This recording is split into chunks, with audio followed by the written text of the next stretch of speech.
세번역 사도신경으로 신앙 고백하겠습니다.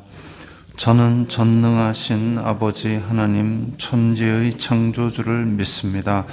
저는 그분의 유일하신 아들 우리 주 예수 그리스도를 믿습니다. 그분은 성령으로 잉태되어 동정녀 마리아에게서 나시고 본디오 빌라도에게 고난을 받아 십자가에 못 박혀 죽으시고 장사된 지 사흘 만에 죽은 자 가운데서 다시 살아나셨으며 하늘에 오르시어 전능하신 아버지 하나님 우편에 앉아 계시다가 거기로부터 살아있는 자와 죽은 자를 심판하러 오십니다. 저는 성령을 믿으며 거룩한 공교회와 성도의 교제와 죄를 용서받는 것과 몸의 부활과 영생을 믿습니다. 아멘. 거룩하신 아버지 하나님 감사합니다. 간밤에도 편히 쉬게 해주시고 새벽에 기도하는 자리에 불러주시니 감사합니다. 이 시간 저희들이 마음 중심으로 주님을 경외하게 하여 주시옵소서. 예수님 이름으로 기도드리옵나이다. 아멘. 찬송가 190장입니다.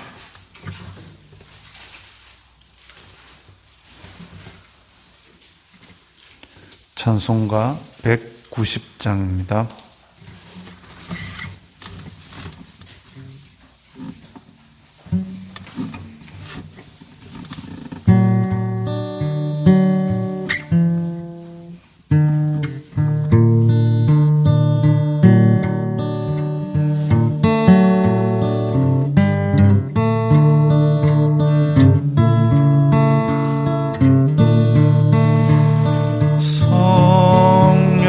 성령이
오늘 말씀은 데살로니가 전서 1장입니다. 데살로니가 전서 1장 1절부터 5절까지의 말씀입니다.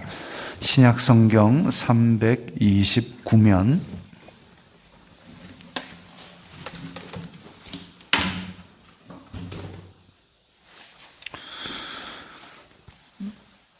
데살로니가 전서 1장 1절부터 5절까지의 말씀 함께 읽겠습니다. 바울과 실로아노와 디모데는 하나님 아버지와 주 예수 그리스도 안에 있는 데살로니가인의 교회에 편지하노니 은혜와 평강이 너희에게 있을지어다. 우리가 너희 모두로 말미암아 항상 하나님께 감사하며 기도할 때에 너희를 기억함은 너희의 믿음의 역사와 사랑의 수고와 우리 주 예수 그리스도에 대한 소망의 인내를 우리 하나님 아버지 앞에서 끊임없이 기억함이니 하나님의 사랑하심을 받은 형제들아 너희를 택하심을 아노라. 이는 우리 복음이 너희에게 말로만 이른 것이 아니라 또한 능력과 성령과 큰 확신으로 된 것임이라. 우리가 너희 가운데서 너희를 위하여 어떤 사람이 된 것은 너희가 아는 바와 같으니라. 아멘. 데살로니가 전서 그러면 이제 먼저 그 배경을 한번 보겠습니다. 사도행전을 한번 생각해 보십시오. 사도행전에서 여기 지금 안디옥이라는 동네가 있습니다. 안디옥이 성경에 두 군데가 나옵니다. 시리아 안디옥이 있고 여기 비시디아 안디옥이 있습니다. 시리아 안디옥 이 지역에 이제 사도 바울이 전도 여행을 출발을 합니다. 그래서 첫 번째 전도 여행을 사도행전에서 첫 번째 전도 여행을 출발하는 지역이 이 시리아 안디옥인데 이 안디옥에서 출발을 해서 그래서 바울과 바나바가 함께 출발을 하는데 바나바의 고향이던 구브로 우리 키프러스 섬으로 갑니다. 거기에서 복음을 전하고 그리고 육지로 올라가서 이 지역이 이제 갈라디아 지역입니다. 노란 지역이. 그래서 이 지역으로 돌아갔다가 다시 그대로 나와서 안디옥으로 돌아옵니다. 이게 첫 번째 전도 여행입니다. 그 다음에 이때 이제 구브로에서 육지로 올라오자마자 마가는 바나바의 생질 마가는 집에 갈 거야 하고 집에 가버립니다. 그래서 이제 두 번째 그때 당시에 아마 사도 바울도 굉장히 큰 위중한 지경에 있었던 걸로 보입니다. 왜냐하면 그러고 나서 갈라디아서를 보낸 걸 보면 내가 거의 죽게 되었는데 너희들이 지극한 사랑으로 나를 잘 섬겨서 너무 고맙다 이런 얘기가 나오거든요. 그러면 1차 전도 여행 즈음하여 갈라디아서가 쓰였구나 이 생각하시면 됩니다.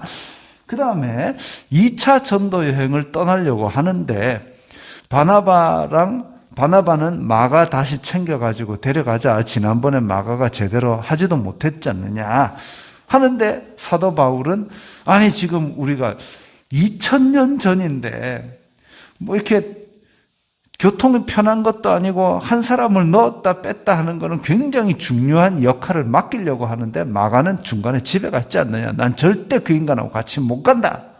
그래가지고 바나바하고 바울하고 대판 싸우고 갈라졌습니다. 그래서 바나바는 다시 이 동네로 가고 사도 바울은 이제 파란 선을 따라 올라갑니다. 그래서 이 지역 루스드라, 이고니온, 더베 이 지역을 지날 때에 디모데라는 제자를 하나 얻게 되지요.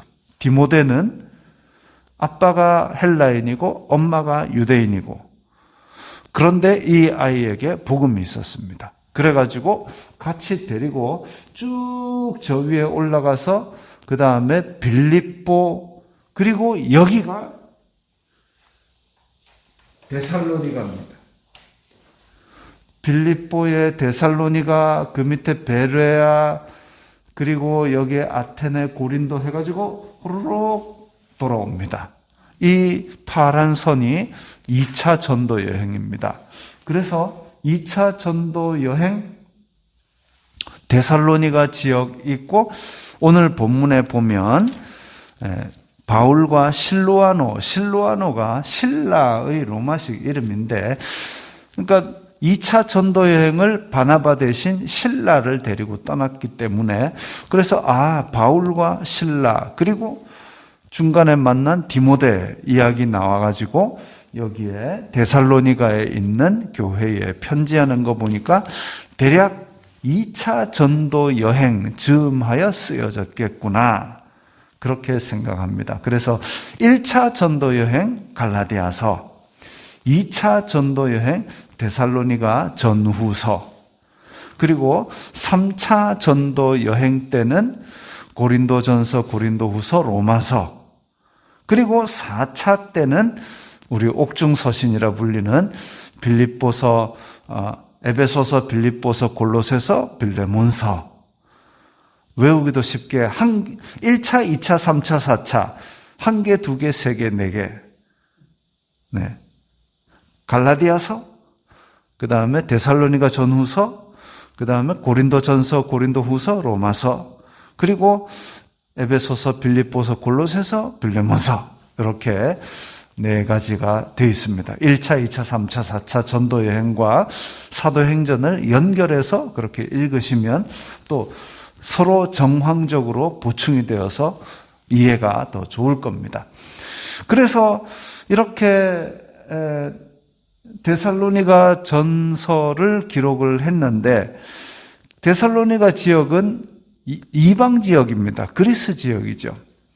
그런데 여기는 우리 그리스 로마 신화 하듯이 여러 가지 이방 신들을 섬기는 그런 습관이 있었고, 복음을 전했고 교회가 이렇게 서 있지만 그럼에도 불구하고 여전히 이방 신들을 섬기는 습관들, 그런 것들에서 벗어나지 못하고 있고, 그래서 그런 부분들이 교회에 잠식하지 않도록 그것을 경계하는 내용이 있고, 그 다음에 또 중요한 내용이 데살로니가서에 나옵니다. 뭐냐면 예수님께서 복음을 전하실 때 믿는 자는 영생이 있다라고 말씀을 하셨는데, 그런데 복음을 들었던 사람이 하나 둘 죽어가고 있었습니다.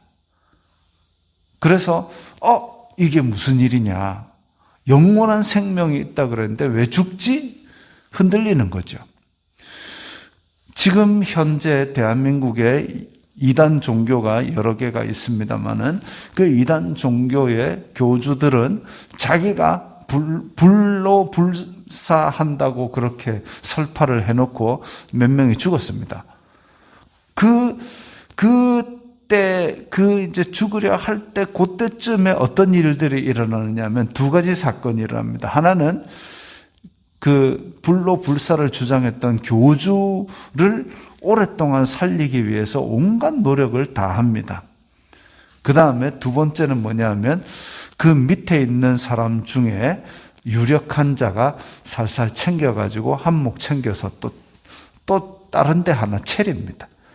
근데 예수님께서 영생이 있다라고 하는 것은 육신의 죽음이 끝나고 하나님과 관계가 단절된 이 죽음의 상태를 극복해서 영원한 하나님의 나라에 들어가는 생명, 그것을 얘기하는 거죠. 우리 요한복음에 둘째 사망의 해를 받지 아니하리라, 둘째 사망이라는 것은 영원히 타는 불못에서 고통받는, 거기에 떨어지지 않는 하나님과 함께 살아가는 영원한 생명, 이걸 얘기하는 건데, 근데 이 육신이 죽어버리는 것에 대해서 영생이라는 복음을 들었던 이 사람들이 혼란스러워했습니다.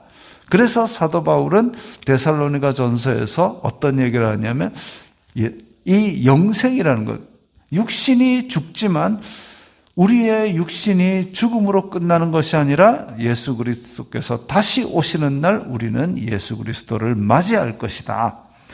그래서 먼저 죽은 사람들이 일어나서 예수님을 맞이하고 그 다음에 우리도 순식간에 변화하여서 맞이하게 될 것이다. 뭐 이런 얘기들을 이제 나중에 하게 됩니다.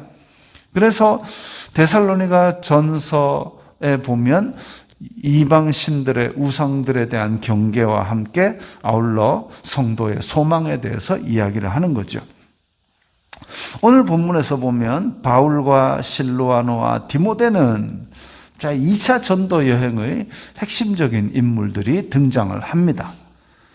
그 다음에 2절에 보면 너희 모두로 말미암아 항상 하나님께 감사하며 기도할 때에, 이제 데살로니가의 교회에 대해서 정말 하나님 앞에 감사가 넘친다 그랬습니다. 우리의 소식들이, 성도들이 서로 떨어져 있더라도 그 사람만 생각하면 하나님 그가 거기에 존재하기 때문에 감사합니다. 이런 사람들이 서로가 되어야죠. 지난 시간에 이야기했던 것처럼 성도들은 서로 간에 위로가 되어야 됩니다. 그 사람이 있기 때문에 나는 괜찮다. 그 사람이 있기 때문에 정말 하나님께서 은혜를 주시고 있다. 이런 위로가 될 수 있는, 그러면 어떤 소식 때문에 감사했느냐? 3절에 나옵니다. 너희의 믿음의 역사와 사랑의 수고와 예수님에 대한 소망의 인내, 믿음, 소망, 사랑이 등장합니다. 사도 바울의 이 메시지의 핵심, 믿음, 소망, 사랑, 이것이 등장합니다. 근데 그 뒤에 한 단어씩이 더 붙었습니다. 뒤에서부터 보면 소망의 인내. 자, 소망. 이 땅에서 우리가 부활에 대한 소망, 예수 그리스도의 재림에 대한 소망이 있으니까 환난과 고통과 핍박과 이런 것들을 다 참아낼 수 있는 거죠. 소망이 있으니까 인내를 할 수 있는 겁니다. 소망이 있으니까 인내를 하는 것이다. 앞에 사랑의 수고. 자, 사랑이 있으니까, 사랑하니까 섬기는 겁니다. 사랑하니까 어려워도 그 일을 감당해내는 겁니다. 사랑하니까 아기가 태어났을 때 아기를 사랑하니까 똥을 싸도 기저귀도 갈아주고 뺑 울면은 야 네가 챙겨 먹어, 그렇게 안 하고 다 챙겨 먹이잖아요. 그런 수고가 사랑에서 나오는 겁니다. 그 앞에 믿음의 역사. 자, 수고도 알고 인내도 알겠는데 역사는 좀 어렵지요. 역사라는 것이 행동, 열매, 이렇게 보시면 됩니다. 그래서 믿음을 가졌다라고 할 때에 그냥 나는 믿는다라는 그 말뿐만이 아니라 행동에서 열매가 나타나고 믿는 사람다운 삶이 나타나고, 그것을 믿음의 역사라고 합니다. 자, 믿음의 역사가 있고 사랑의 섬김이 있고 소망으로 잘 참고, 이런 것들이 바로 교회 소식을 들었을 때 감사하구나라고 만드는 것이죠. 다시 말하면 우리가 믿는 사람이 성도들의 교제인 이 교회가 바람직하게 나아갈 방향이 바로 소망으로 인내하고 사랑으로 섬기고 믿음의 행실로 열매를 맺는 것, 이것입니다. 그래서 이 소식으로 말미암아 감사하고 있고, 또 5절에 보면 이는 우리 복음이 말로만 이른 것이 아니라 능력과 성령과 큰 확신, 능력이라고 그랬습니다. 물론 성령님께서 주시는 능력이죠. 뭐 하는 능력일까요? 사도들이 예전에 복음 전할 때 했던 막 큰 기적이 일어나고 병을 고치고, 물론 이것도 능력이죠. 대외적으로 복음을 전할 때 하는 능력. 그러나 우리 내적으로 우리의 일상 속에서 예수님이 믿어지고 그 믿음으로 말미암아 믿음, 소망, 사랑으로 섬기고 수고하고 인내하게 만드는 것, 그것이 바로 우리 속에 역사하시는 성령님의 능력입니다. 우리의 일상 가운데를 믿음으로 살아가게 하는 것이 바로 우리에게 직접적으로 역사하시는 성령님의 능력이죠. 그렇게 이전과는 다른 삶을 살게 되었습니다. 이방인들이 예수 그리스도를 섬기는 삶으로 내 이익과 나만을 위한 삶을 살던 사람들이 이제 남을 위하고 복음을 위하여 헌신하는 사람들이 된 겁니다. 그게 바로 성령의 능력이죠. 사람을 변화시키는 능력. 그래서 너희를 위하여 어떤 사람이 된 것은 너희가 아는 바와 같으니라. 이것들이 다 사도 바울과 이 복음 전도자들도 또한 그들에게 헌신하고 이랬던 것, 그 생활이 어떠했던지 이미 이 데살로니가 사람들도 다 알고 있습니다. 다 그들을 위해서 믿음, 소망, 사랑의 본을 보였고 그렇게 살아가는 것을 보여준 대로 지금 데살로니가 사람들이 살아가고 있는 것입니다. 우리도 또한 복음을 받았습니다. 그리고 그때 당시의 믿음의 선배들의 모양새를 이렇게 말씀으로 다 받았습니다. 그렇다면 우리는 어떻게 해야 될까요? 성령님의 능력으로 이 땅에서도 믿음의 역사, 사랑의 수고, 소망의 인내가 우리 속에서도 계속 넘쳐날 때에 우리를 생각하는 다른 성도들이, 우리를 위해 기도하는 다른 성도들이 아마 기뻐하고 감사할 겁니다. 서로가 서로에게 위로가 되고 감사와 기쁨의 제목이 되는 그런 성도가 다 되시기 바랍니다. 기도하겠습니다. 거룩하신 아버지 하나님 감사합니다. 저희들에게 주님의 말씀을 주시고 성령님의 능력을 주셨사오니 저희들의 일상 가운데 믿음의 역사, 사랑의 섬김, 소망의 인내가 넘치게 하여 주시옵소서. 예수님 이름으로 기도드리옵나이다. 아멘.